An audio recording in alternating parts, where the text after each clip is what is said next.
This is Future Talk. Future Talk. Future Talk with Omnia Al-Saleh and Hani Balkis.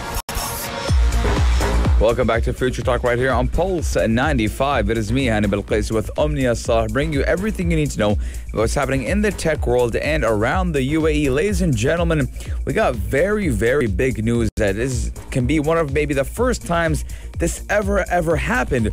YouTube, Gmail, Google Drive, and even the Google search all were shut down and faced an outage, a huge outage that went on for a couple of hours. I was so shocked whenever I found out about that, because honestly, out of any tech giant that I thought would experience some downtime or face any outage, I didn't think Google and YouTube would be one of them. Yes, indeed. And also, ladies and gentlemen, a global security team has assessed impact of a suspected Russian cyber attack. Yes, indeed. We're going to be giving you all the details about this in just a few moments. But moving on to weird tech. If you've been dreaming of traveling once again, we're going to be telling you all about this brand new technology that is currently being used to boost cabin cleaning. And as we know, it's all based on ultraviolet technology. Yes, indeed. And we see Snapchat coming up to the plate once again. Now, I have been seeing Snapchat and Twitter trying to come back into that top social media apps. So Snapchat is now releasing Bitmoji Paint, which is a massive multiplayer online painting game. So I can see that they're trying to make Snapchat more interactive and kind of reel in viewers or users. Users, I forgot the name. Users to use their platform more often, which I do like from Snapchat, as I'm an avid Snapchat user. Yes, indeed. Lots and lots is in store right here on the show. So keep Pulse 95 locked and we'll be right back. Daily digital news. Bits and bytes connect our world.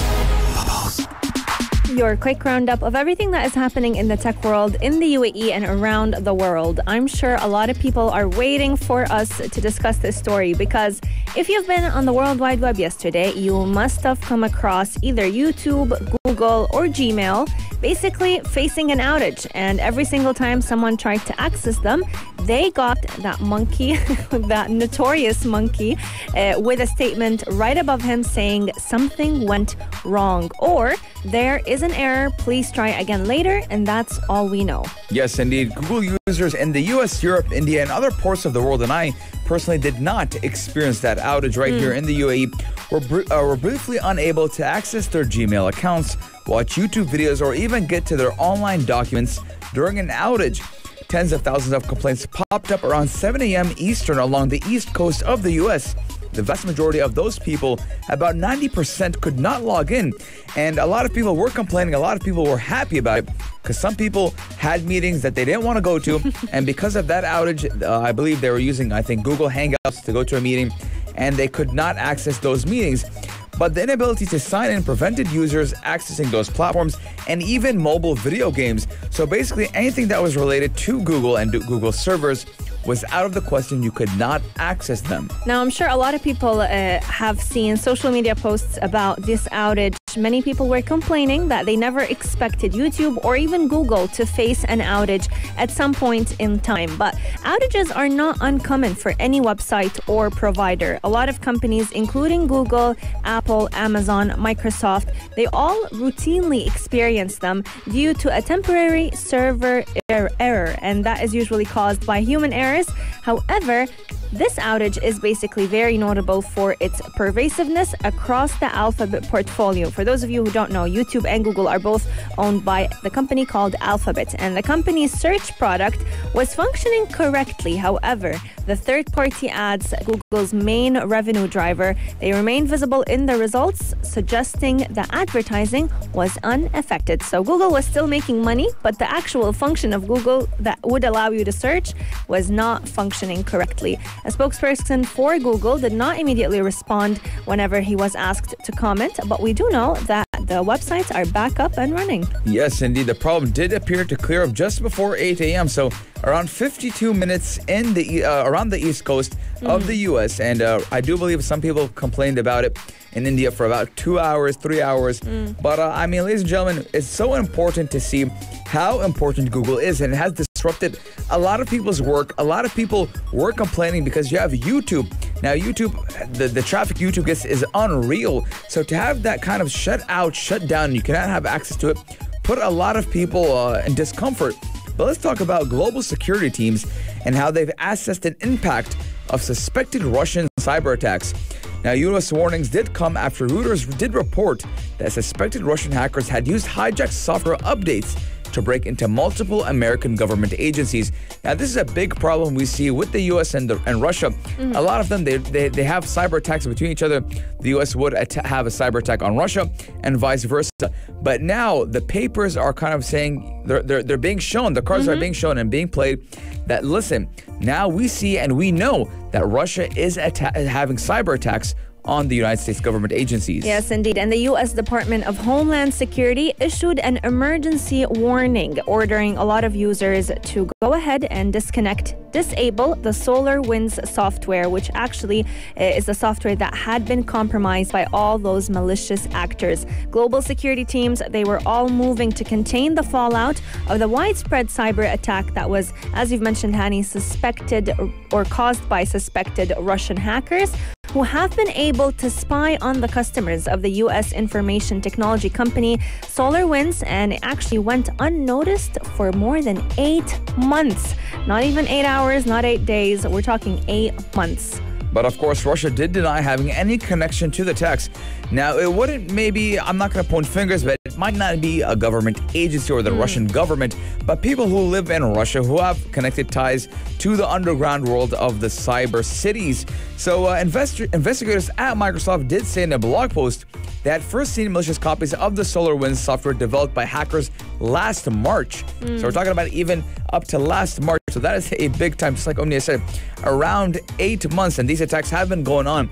So it just goes to show how smart are these hackers or how unprepared are these U.S. government agencies? Yes, indeed. 2 people familiar with the investigation said that any organization running an updated version of the company's Orion network management software would usually have had a backdoor installed in their computer system by the attackers. And this is where all of the privacy concerns were arising from. Investigators at Microsoft did say that they had seen the first malicious copies of the SolarWinds software deployed by the hackers last March. So we were definitely seeing it become more and more widespread in Britain.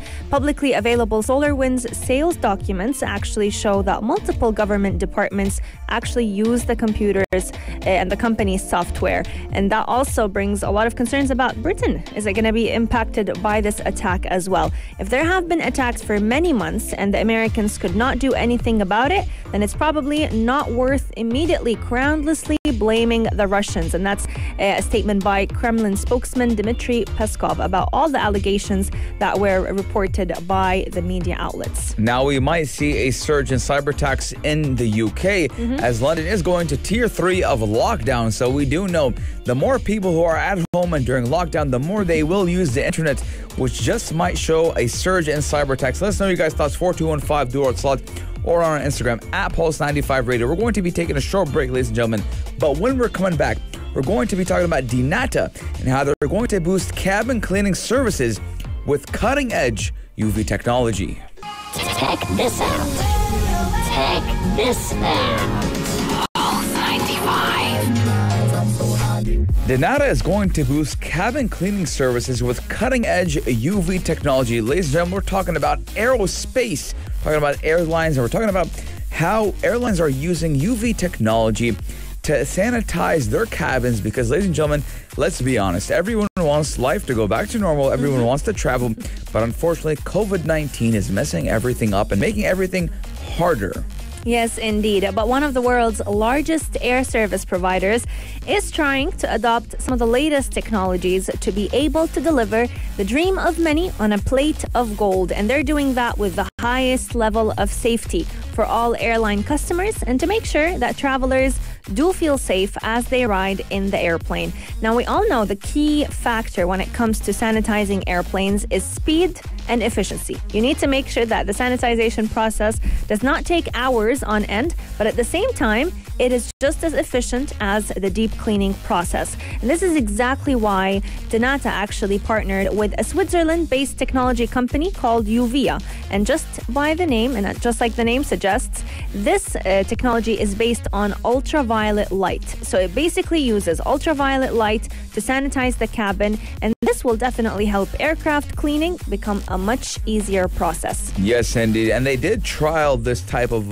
method on the aircraft of a Swiss regional carrier called Helvetic Airways. Now, UV's cutting-edge solution does use UVC rays to disinfect the interior of the aircraft, which does ensure the safety and well-being of passengers and crew. Now, during the cleaning process, an autonomous sterilization robot does emit concentrated UVC light across the cabin.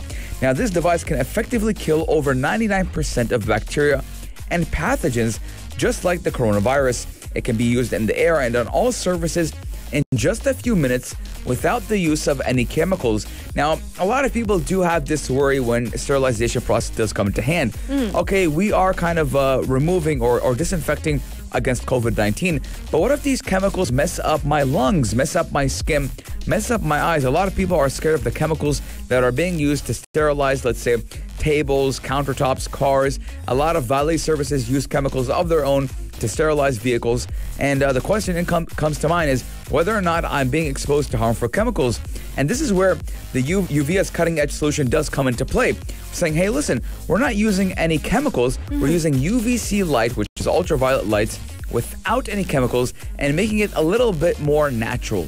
Yeah, and their worries are definitely in place because a lot of people, especially those who struggle with asthma, have complained that these chemicals do impact their breathing. It makes it a little bit harder to breathe. It may even stir up their allergies into play. But a lot of people may be wondering, how does UV light actually clean air and surfaces? Because we've seen so many robots, we've talked about a lot of them right here on the show, that are using UV rays to disinfect and kill the coronavirus. Now, from aircrafts to buildings, the ultraviolet light has definitely been deactivating a lot of pathogens that are currently around us. And the main reason, just like you've mentioned, Hani, that this technology is successful is because it uses no chemicals. And all of the clinical studies that were done on UV lights have proved that it only takes a matter of seconds to basically significantly reduce any pathogens, including the coronavirus, whether it's found in the air or even on the surfaces, whether it was a cabin or a desk or anything. Again, an aircraft is a closed-off area, so you don't want chemicals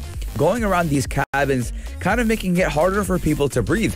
Now, a lot of people, I remember beginning of the pandemic, beginning of the lockdown, let's be honest, ladies and gentlemen, we were all crazy on sanitization. Everyone had in their pockets a sanitizer or a hand sanitization spray, and or even when they would get groceries, they would start spraying everything. Every pack. Everything. They'd spray everything. And then the thing that didn't come to mind is that you're spraying something in your home at the front of your door. So a lot of people would start coughing because some of the chemicals in the sanitization sprays would irritate the lungs. It would irritate your respiratory system. And some people start thinking, oh, man, I got COVID now because they keep coughing and coughing and coughing. And a family member of mine was victim to this. They kept spraying everything. Anything that would come into the house, they would spray it. They would go outside, they would spray everything. Their car, everything, ladies and gentlemen. She would use 2 to 3 bottles a day. Oh my God. Spraying everything because she was paranoid. Is it rubbing alcohol that she's spraying? Just like sanitization spray. I don't know what type of spray it was.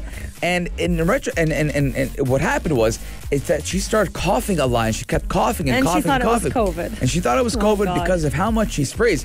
And I remember I told her, I said, hey, listen, stop spraying. Stop spraying for a day. Let's see if you cough or not. She didn't stop. She didn't spray for a day, and the coughing stopped. And she didn't feel like her chest was irritated or her respiratory system having problems breathing. So again, the chemicals in these bottles, yes, they are to disinfect against COVID-19. But at the same time, the excess use of those chemicals can irritate your respiratory system. There's a very, very thin line between sanitization and at the same time having this sanitization harm your lungs as well. Now, airline services have definitely depended heavily on disinfectant liquids. They would wipe down all the surfaces, windows, trays, seat back screens, armrests, seats. I even actually read that the window seat is one of the highest in collecting germs, and that's because a lot of people tend to lay their head on the window. They may even fall asleep there. So using UV light will definitely come in handy in preventing any germs from spreading, as well as the coronavirus. And if you didn't know, the UV light has actually been used for more than 40 years in disinfecting drinking water. So it's completely safe to use and has very minimal risk on our lungs. Let us know what you think. Have you felt safe enough to start traveling once again? It is the holiday season and a lot of people are planning to go home and visit family. So share your thoughts with us on 4215 Door Itisalat or slide into our DMs at Pulse 95 Radio. Coming up, we still have lots and lots to share with you. We're going to be talking all about Snapchat and the massively multiplayer online painting game that they are releasing. Pulse 95. Apps all around. What's worth a click and download? For all those who are big on Snapchat, one of them being Hani, I'm sure this news will definitely be a joy to hear because Snapchat is releasing Bitmoji Paint, which is a massively multiplayer online painting game. And it's actually Snapchat's fourth original game that it has ever worked on and launched. Yes, Snapchat is getting a new original game called Bitmoji Paint. As the name does suggest, the game does involve Bitmoji.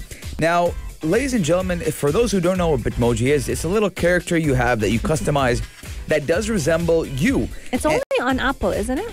I do believe it's on Android as well. Mm. Now, it is Snap Incorporation's fourth title from its internal game studio, which did begin putting out games last year. Now, Bitmoji Paint does place players on a gigantic pixelated grid and lets them paint those squares as a shared canvas. Zoom out and you get pixel art.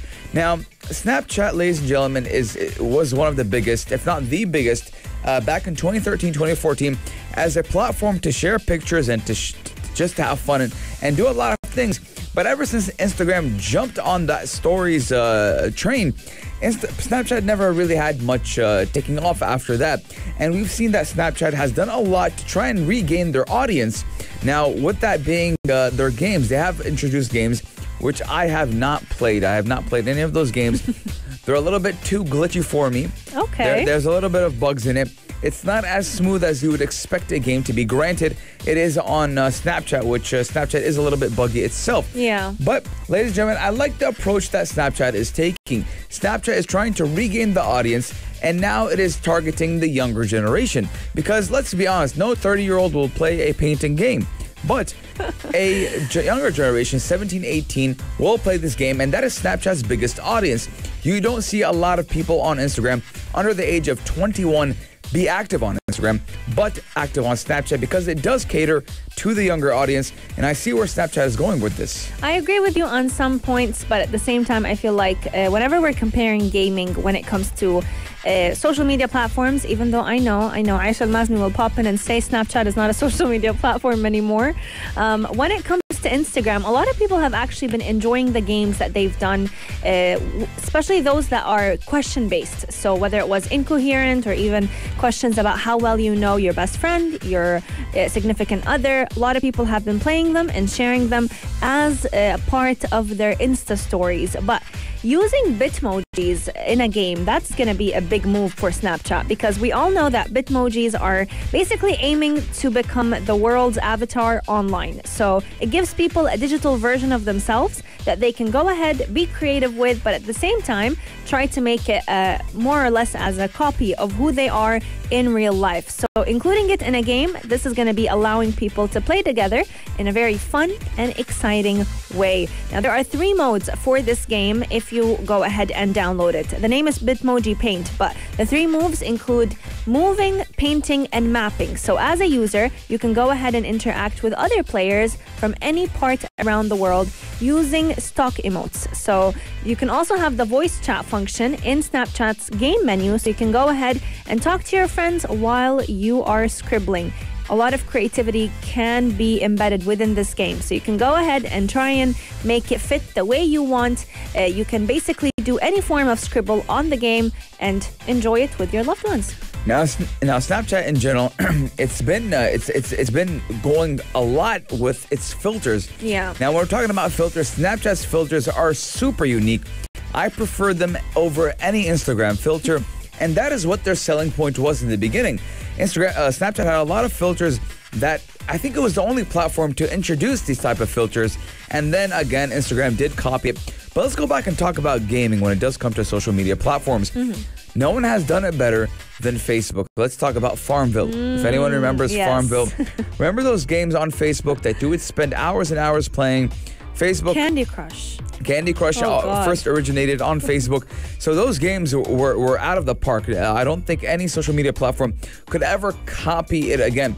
But ladies and gentlemen, this is just goes to show that Snapchat is alive and well, number one. And number two, I personally believe, this is my personal opinion, that let's not focus on games, let's focus on filters, because there was a time where there was an anime lens that went viral outside the app and was used 3 billion times in its first week of release. And we talked about it right here on Future Talk. Yes, we did. And I personally have used it a couple of times. And Afternoon's Karak Makela Atliya did send me a couple of snaps of him kind of cosplaying an anime.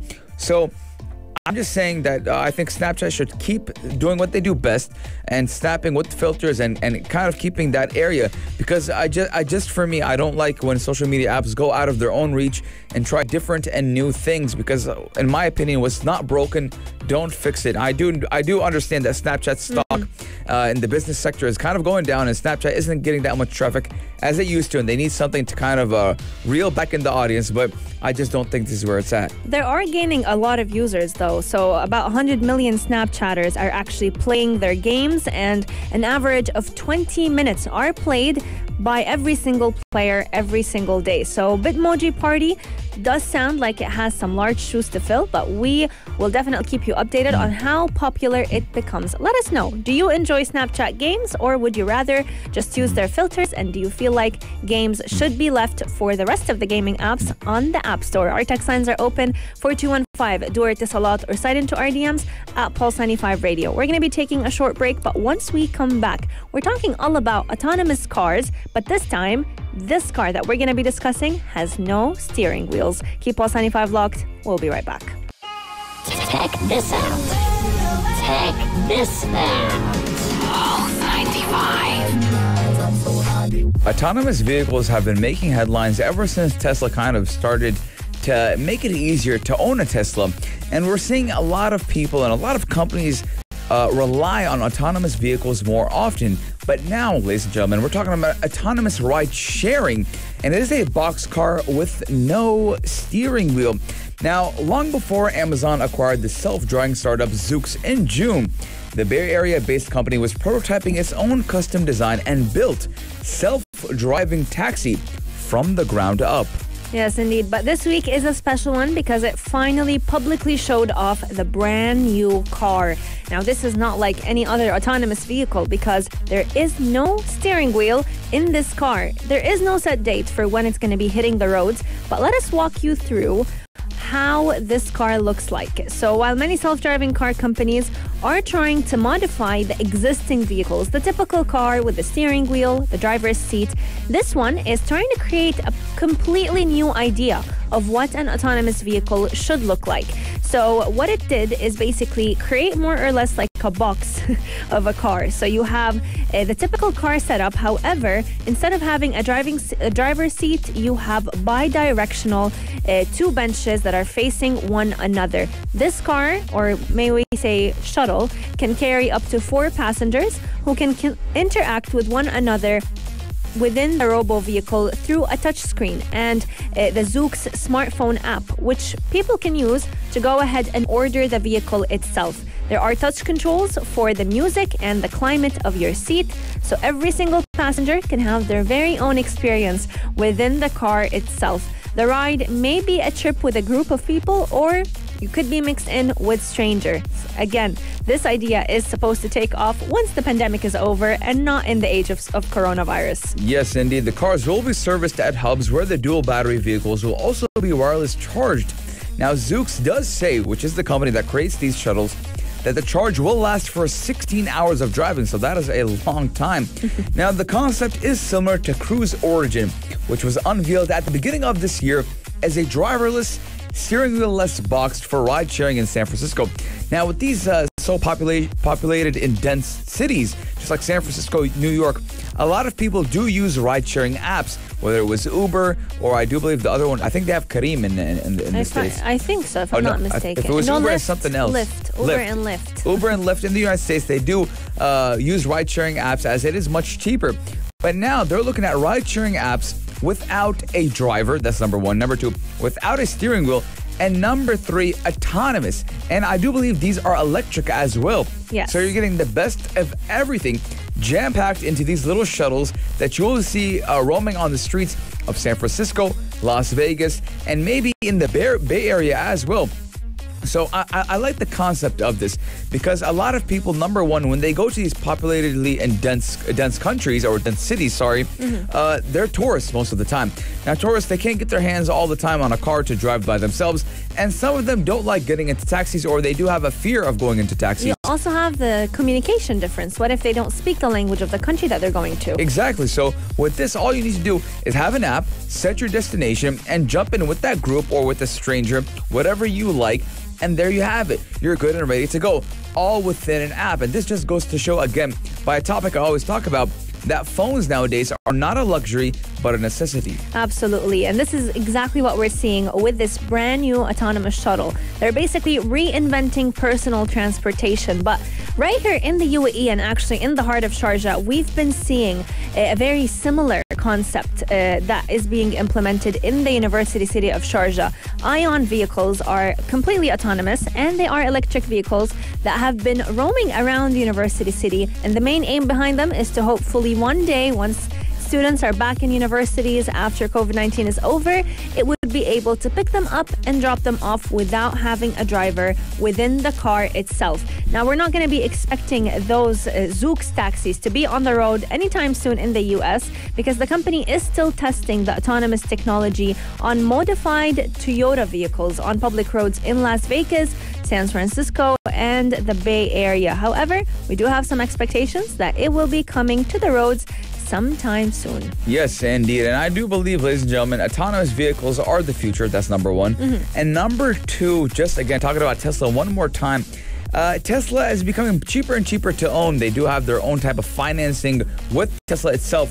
So I do believe that nowadays it is much easier, and soon enough we will see autonomous vehicles and autonomous shuttles rule the world. Let us know your guys' thoughts, 4215 or on our Instagram at Pulse95 Radio. But this does conclude the show today. Yes, indeed. Future Talk is coming to an end, but you can catch us again same time, same place tomorrow from 2 to 3 p.m. Until then, we're going to be opening the airwaves for the Dream Team. Aisha Al-Mazmi and Mikhail Atiyeh will be joining you to give you all the latest on what is happening in the world of entertainment. Siri's talking today. I don't know what's going on with her.